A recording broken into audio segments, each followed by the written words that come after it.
Okay, so to begin this screencast, I want to go over some of the statistics that I found in the book.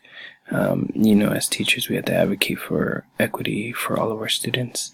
And so some of these statistics really just popped out to me, like 71% of students have been verbally harassed.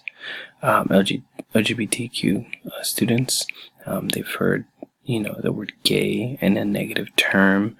As teachers, we just need to be aware of homophobia and its impact towards students. Also want to talk about, Islamophobia and how, this student just was so proud of building a clock. When he showed this to his teacher, they thought it was a bomb, and it's just, I love the lesson plan that was shared with us. It was very detailed. I really liked it. Also want to talk about ableism and how it's very important in our schools to not discriminate against individuals with disabilities.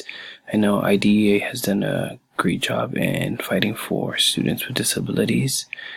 I think it's very important as teachers to be very inclusive of all of our students, to provide them the resources that we do to all of our students, and to incorporate them all in our lesson planning. So that's what I got. Thank you.